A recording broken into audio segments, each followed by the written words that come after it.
ঈদে বরবাদ সিনেমার পাশাপাশি অন্তরাত্মা সিনেমা আসবে, অনেকে বলতেছে, গুজব ছড়াইতেছে যে অন্তরাত্মা সিনেমা আসার কারণে বরবাদ সিনেমা ডাউন খাবে এবং লস খাবে, হবে না। বিষয়টা একেবারে এমন না, কারণ লস খাওয়ার তো কোনো চান্সই নাই।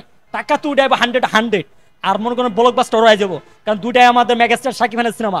বরবাদও মেগাস্টার শাকিব খানের সিনেমা, অন্তরাত্মাও মেগাস্টার শাকিব খানের সিনেমা। এখন আমার প্রশ্ন হচ্ছে এইটা, যে রোজার মাস পুরোটা গেল, মানে 4 বছর আগের সিনেমা, 5 বছর আগে সেই করোনার টাইমে সিনেমা কমপ্লিট করে ফেলাইছে, এত বছরের টিজার দিল না, ট্রেলার দিল না, গান দিল না, কিছুই দিল না। হঠাৎ করে 3 দিন ধরে 4 দিন ধরে ওনাদের কি চুলকানি শুরু হয়ে গেল গা। সকাল 5টা বাজে সেহরি খাওয়ার পরেই টিজার দিছে সাইরা, তারপরে দুপুরে জুম্মার নামাজ, দুপুরে জোহরের নামাজের আগে ট্রেলার দিছে সাইরা, আবার বিকাল 5টার আগে দিছে গান ছাইরা। একদিনে যদি 3টা হয়, মানে একদিনে 3 পাখি, মানে মেঘনা চাইতে বৃষ্টি। ভাই রে ভাই, প্রথম আর আমি এরকম প্রমোশন দেখলাম, আমার পেট কিন্তু অলরেডি ভরে গেছে ভাই। তবে অন্তরাত্মা সিনেমাটা নিয়ে অনেক এক্সাইটেড ছিলাম, এখনো আছে, আগামীতেও থাকবো। সিনেমা ভালো চলবে, এটা একটা ফ্যামিলি ড্রামা সিনেমা।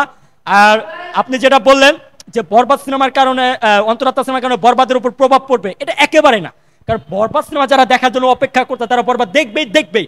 ওনাদেরকে যদি আপনি 10 কোটি টাকাও দেন যে বরবাদ দেখো না, তুমি অন্তরাত্মা মুভি দেখো, আমি তোমার টিকিট দিলাম, তাও তার একটা কথাই বলবে যে আমি আগে বরবাদ দেখবো, তারপর অন্তরাত্মা দেখবো। এখন আপনি যদি আমার প্রশ্ন করেন, আচ্ছা শান্ত সাহেব, আপনাকে যদি আমি টিকিটের টাকা দিই, অন্তরাত্মা আপনি আগে দেখবেন না বরবাদ দেখবেন?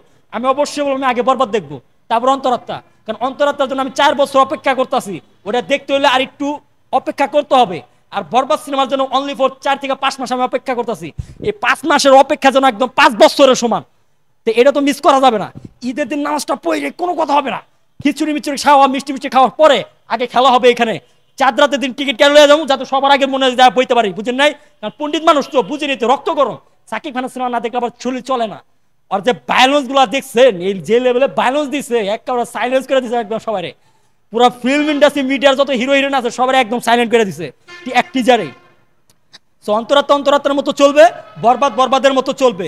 যারা কম্পেয়ার করতেছে তারা বোকার স্বর্গে বাস করতেছে, বিকজ দুটাই শাকিব খানের সিনেমা, দুটাই আমাদের মেগাস্টারের সিনেমা। বাট এখানে মজার ব্যাপারটা হয়েছে, খেলাটা খেলবে কে এবার আমি বলি। কলকাতার 2জন না 3জন নায়িকা খেলা খেলবে। বরবাদ সিনেমার যে মেন নায়িকা ইথিকা পাল, কলকাতা। তারপরে বরবাদ সিনেমার যে আইটেম গানের নায়িকা নুসরাত জাহান, কলকাতা। এবং অন্তরাত্মা সিনেমার যে নায়িকা দর্শনা বণিক, কলকাতা। এইবার কিন্তু মেগাস্টার শাকিব খানের জন্য 3জনে কিন্তু খেলাটা ভালোভাবে খেলবে, যে নায়িকারা কতটুকু খেলতে পারলো। সো আমার কাছে যেটা মনে হয়, দর্শনা বণিক কিউট একটা মাইয়া, খুবই ন্যাচারাল একটা মেয়ে, খুবই সুন্দর একটা মেয়ে। এবং আমার কাছে মনে হয় না যে ও কলকাতার মেয়ে, আমার কাছে মনে হয় বাংলাদেশের মেয়ে। এত সুন্দর অভিনয় করছে, ওনার ভালো পারফরমেন্স।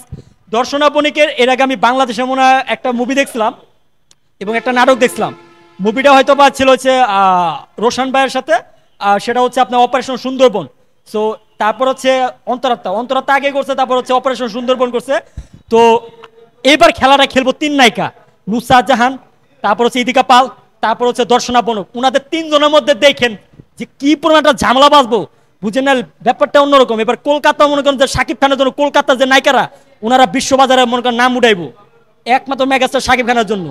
এটা নিয়ে কেউ কথা বলতেছে না, কিন্তু দেখেন আমার রিলিজের পরের থেকে এই 3টা পাখির লয়ে কিন্তু কথা হবে আগে, যে কলকাতার হচ্ছে নুসরাত জাহান কতটুকু পারফরমেন্স করলো, দর্শনা বণিক কতটুকু পারফরমেন্স করলো, এবং ইদিকা পাল কতটুকু পারফরমেন্স করলো।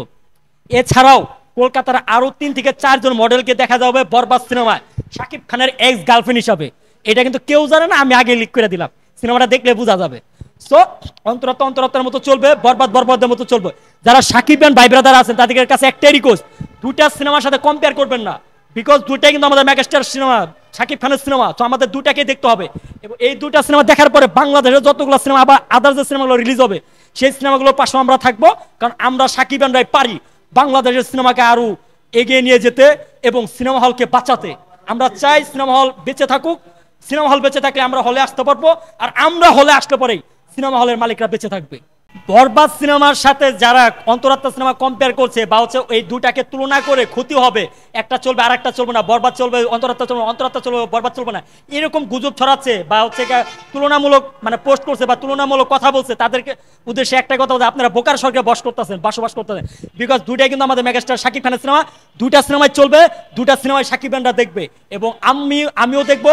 আমরা যারা বাংলা সিনেমা প্রেমী আছে, শাকিবিয়ান আছে, আমরা সবাই দুটা সিনেমা দেখবো।